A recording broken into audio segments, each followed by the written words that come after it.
Welcome to day 32 of the federal election campaign. 5 days to go, baby. And just a reminder, I'll be live on Twitch for election night, so you should definitely come and hang out with me. Anyways, what's been happening on the campaign trail today? Well, the Conservatives are talking about woke again. Specifically, Poilievre's team edited their English platform online to add this section. It wasn't there last night. See, here's a screenshot from the Wayback Machine. This edition does reflect something that Poilievre's team did already announce. It says that a Conservative government will put an end to the imposition of the woke ideology in the federal public service and in the allocation of federal funds for university research. Now, Poilievre, as I mentioned in a past video, was asked recently to say what woke ideology means. In response, he just turned the talking points up to 100 and went on and on about the lost Liberal decade. He never actually gave a clear answer. I was wondering if you could tell us what you mean concretely when you say you'll end woke culture in the public service and the military.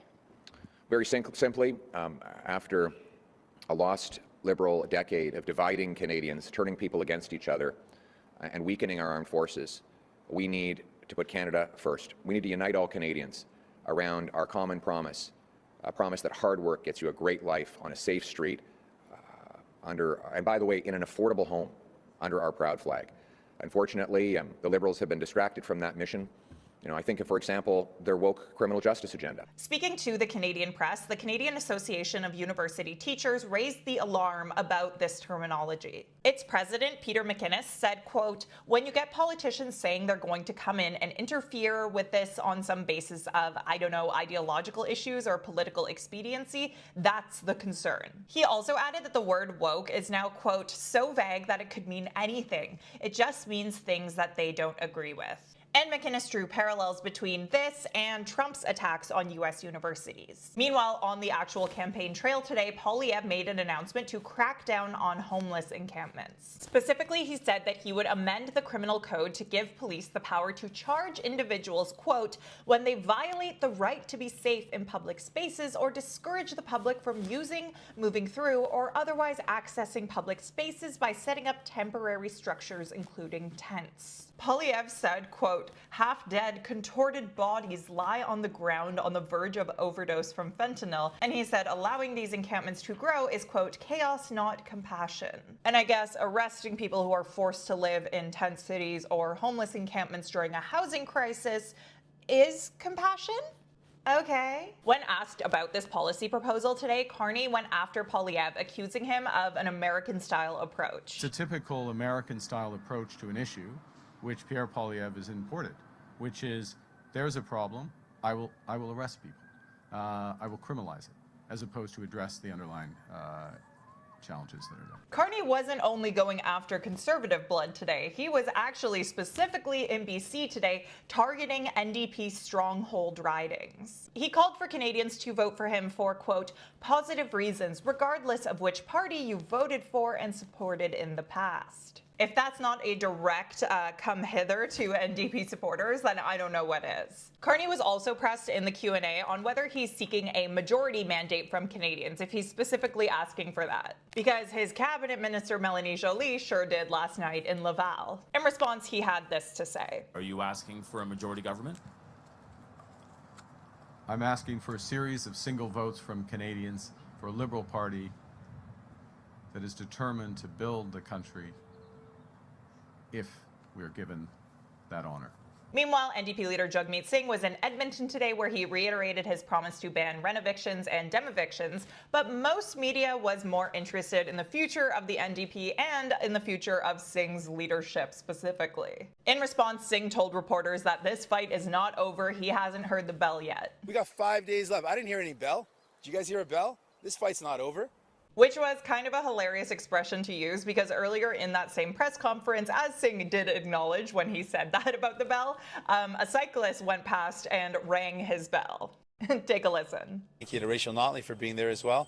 Thanks for the bell from this bicycler coming by. The last thing I want to mention is this really interesting piece out today from DeSmog and The Lever. They were reporting on audio from a Conservative conference, specifically the Canada Strong and Free Network conference that took place in Ottawa earlier this month.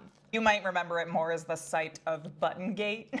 Still can't get over how stupid that was. Anyways, the panelists in this discussion, where the audio is from, include Harper's former Chief of Staff, Ian Brody, and Tim Sargent, a senior fellow at the Macdonald-Laurier Institute, who happens to be one of the two guys who helped cost Poilievre's platform, in addition to the PBO costing specific promises. And they were discussing how Canada could have its own Doge-like efforts to make cuts to bureaucracy even faster than Elon Musk did in the Trump administration. I actually got my hands on this audio, which was first obtained by DeSmog and The Lever. Want to hear it? Here's the moment when Brody, that's Harper's former Chief of Staff, said we could move faster than Doge did to slash the size of government. The good thing compared to the United States is that for all sorts of constitutional and legal reasons, the impediments to Doge moving quickly, we don't really have to worry about in Canada. Cabinet can move as quickly as it wants in fixing the fiscal problems. We don't have enabling legislation that has to, or authorization legislation that provides opportunities for litigation. The government can't be forced to spend money even if it's been appropriated. So there's none of the great legal tactics against Doge can be used here. There's no reason why we can't move more quickly. Meanwhile, here's Sargent, one of the guys who helped to cost the Conservative platform, talking about flooding the zone effectively with cuts. And as Ian said, it's the politics. So how do you manage the politics? Well, you go in hard and fast. And you cut these groups at the same time as you're doing all kinds of other policy changes that they're going to dislike. So they won't know which way to look.